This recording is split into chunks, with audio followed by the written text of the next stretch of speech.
Hey guys, long time no talk. And I gotta say, I have started to miss my liberty slash vlogging slash internet voice, but nothing is better than spending quality time with my daughter. Her name is Shelby Grace, and she was born on July 25th, so that's why I've been MIA. And even when she's sleeping and I'm not like actively playing with her, she still pretty much consumes my brain, and there's not much room for anything else.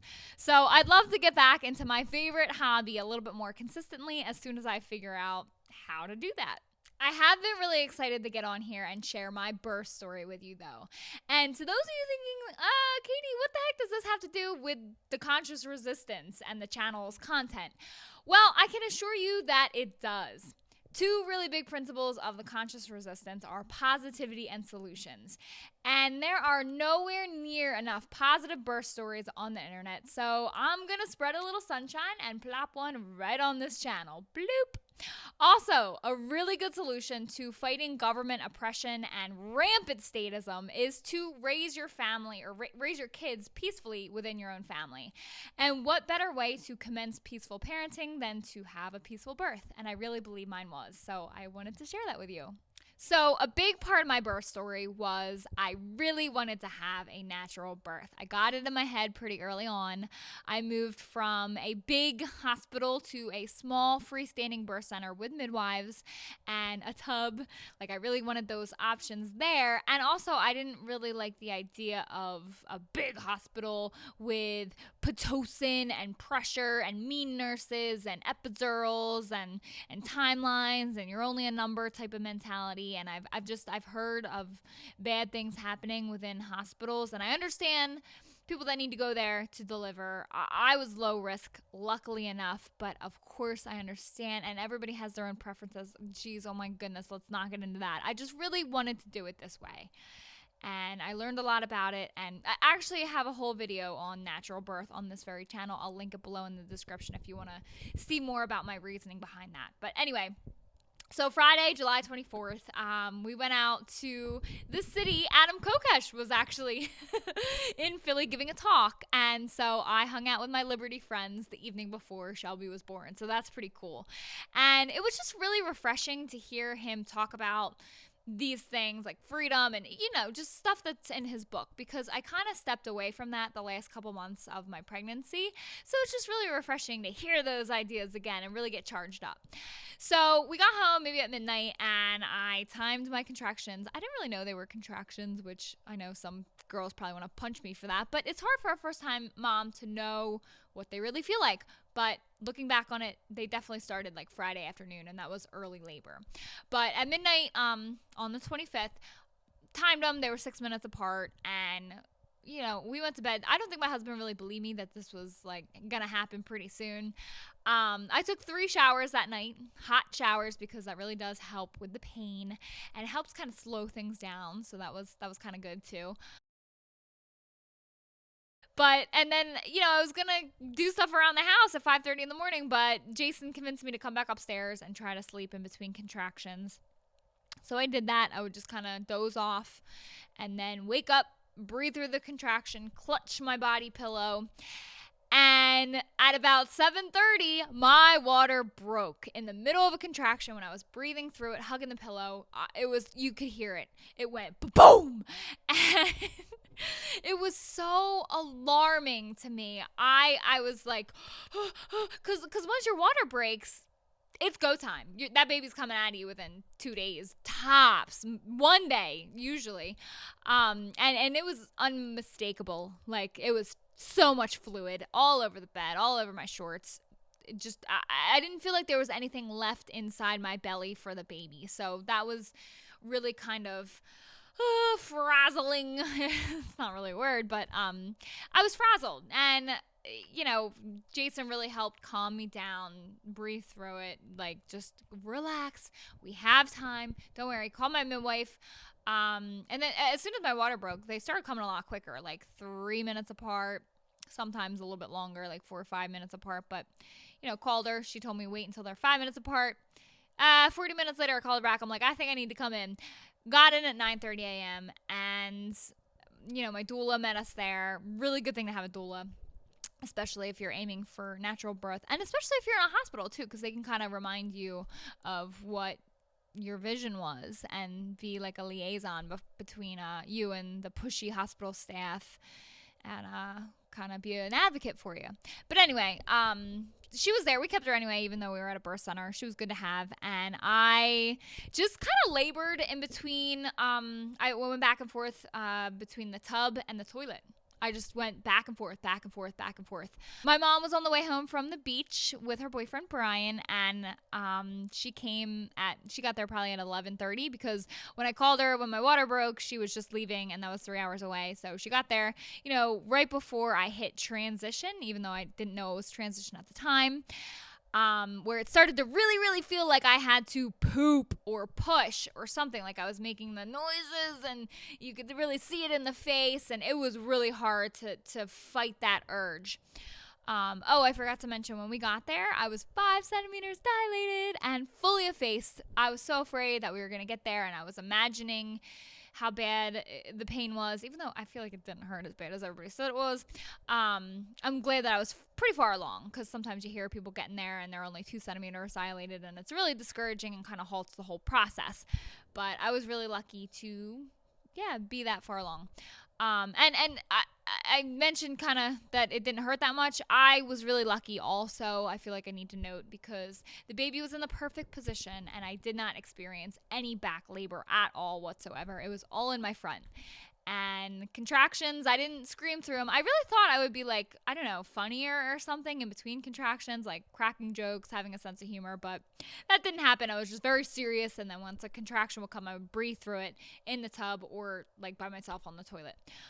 Anyway, so after my mom had been there for maybe half an hour to an hour, and I was going through transition for a couple rounds, my midwife checked me, and I was ready to push, which another thing is I've heard of people being told not to push, and you're not quite there yet. You're at 9 centimeters. You can't really bear down. I'm so glad that she gave me permission to push, because I don't know how I would have been able to hold that back and fight it. So anyway, I was on the bed and doing like the typical pushing position on my back, which I didn't really think would happen. I kind of wanted to move around a whole lot, but I mean, that position felt good, and it felt like I was making progress, and it didn't hurt, and the baby was coming down slowly but surely. So it's just so funny that I did the typical hospital pose to deliver and push in a birth center. I don't know. But I pushed for an hour and 15 minutes. And let me just tell you, pushing felt so much better than contractions. It felt like I was actually accomplishing something. And it really did feel like the sensation of when you poop. It didn't hurt. It was a lot of pressure, though. And it did require so much energy. In between contractions, I was guzzling water. I was out of breath, panting. One really special thing is that we had a playlist playing in the background. That was really important to me, and every time the playlist would stop, I would say, music, go restart it again. Even if I was in the middle of pushing and contraction, I just really wanted that music to keep going, which was really nice. We had the lavender going on the diffuser. I mean, we had some good vibes. The lighting was low. It was very, very cool, and my midwife was the best coach ever. My mom was in the corner. She was holding up the GoPro, recording everything, not saying a word, which is what I preferred. And my husband was next to me. He was feeding me water. But yeah, my midwife, amazing coach. Just the encouragement and the excitement when everybody around me saw like the baby's head crowning and kind of building off that energy.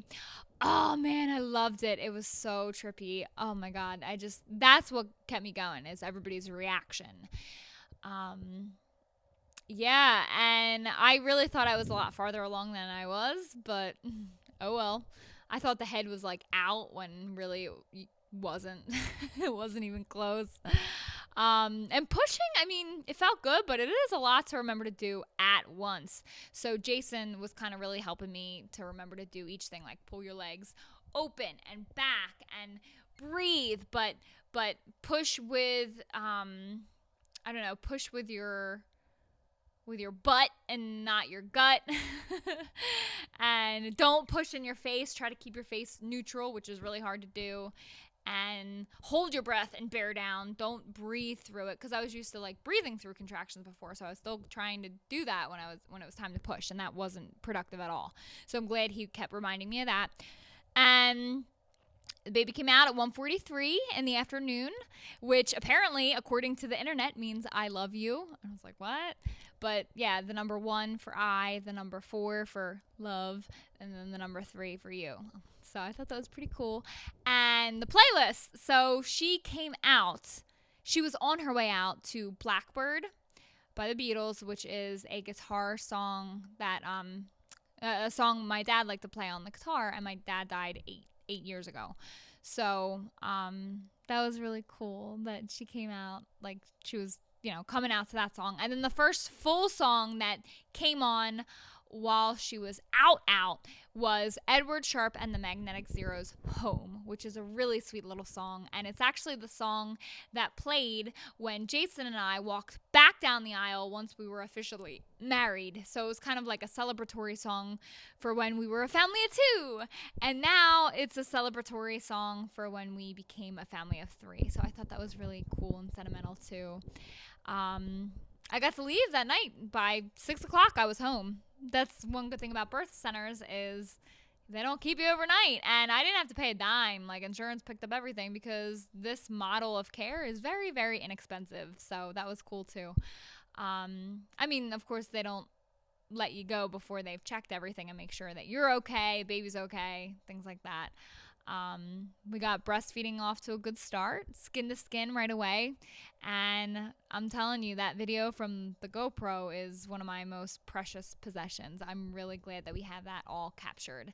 I don't know if I want to show that on here, though. I think I'm just going to keep that for me and my family and friends. But yeah, that's pretty much it. That's the birth story. I'm trying to remember if I forgot anything significant. Oh, it was like 2 minutes before we realized the gender because we wanted to be surprised, and I was in shock. I was in awe. Baby was on top of me, and I was just crying. I feel like I was crying, but tears weren't coming out because I was still like in shock. And then maybe like 2 minutes later, my midwife let it slip, and she felt bad about it, but I didn't care. She said, she's doing really well. And I picked up on it right away. I said, she? And she said, yeah, it's a girl. And she showed me. And my mom's reaction is on the camera, and the thing shaking. She's all excited because we all thought it was a boy. So that was a nice little surprise. Yeah, I don't know. It was just funny how we didn't think to check until 2 minutes in. So... yeah, I love my birth story. I think everything happened the way that I wanted to. How long is this? Oh my God, 13 minutes. And I did a lot to prepare for it. I went on spinningbabies.com to make sure the baby was in optimal position. I went to the chiropractor. I drank red raspberry leaf tea. I did a lot of meditation and visualization exercises ahead of time, which I think really helped. And I told myself that I was going to do this, and I think that was a big part of it. I decided I'm going to do it, and I just didn't look back. So, but yeah, there's my birth story. I hope you guys enjoyed it. Okay, so I'm editing the vlog now, and I realized I forgot to mention the ring of fire. It's supposed to be the most painful part of childbirth, and I will say that I did feel that. At one point towards the end, it felt like my whole body was just gonna rip right in two. But you know what? That literally only lasted a couple seconds, and I am not exaggerating. It was such a fleeting feeling, and then by the time that it was over, the baby was out, and I forgot how bad it hurt a couple seconds earlier. So yeah, I did feel the ring of fire, but I'm serious. It wasn't as bad as everybody makes it out to be. I can imagine, breaking a bone or passing kidney stones, or I don't even know, getting burned might even hurt more than that. And it's like a clean pain. It means something. It's productive, and you're so distracted and excited and running on adrenaline, you can't really give it much thought. You just kind of have to give into it and ride it out like a good wave. And a good midwife like mine will remind you to kind of stay present during the whole experience. Like at one point, she reminded me to reach down and feel the top of my baby's head when she was crowning. And then at the very end, when I was in the midst of the ring of fire, she said, reach down and grab your baby. And I actually helped to pull Shelby up and put her on my chest. So that was really cool. Yeah, I really love that about my midwife. But yeah, the pain was real, but that's okay. It means that you're alive and you're doing this. It should be painful. It's a good pain. All right, that's all I wanted to add. So there you have it. And I kind of just wanted to end by saying, I try to live consciously in all areas of my life. What exactly does it mean to live consciously? I think it means to challenge the status quo and not just go along with something because it's what the rest of society is doing. Find whatever makes you passionate and learn as much as you possibly can and live your truth. Put your mind to whatever you want to accomplish and then focus to make it happen. Forgive yourself when it doesn't. The conscious resistance does not just exist within the political arena. We really need to focus on our own lives and feel empowered and free in those life decisions before we can focus our precious energy on exposing government tyranny and corruption and all this evil and bad stuff. We really need to, take some time and focus on what's important to us. So yeah, there you have it. Leave any questions or comments below. I'm excited to be back on here. I'll try to post a little bit more regularly. I miss you guys, and thank you so much for watching. Be sure to share, like, and subscribe.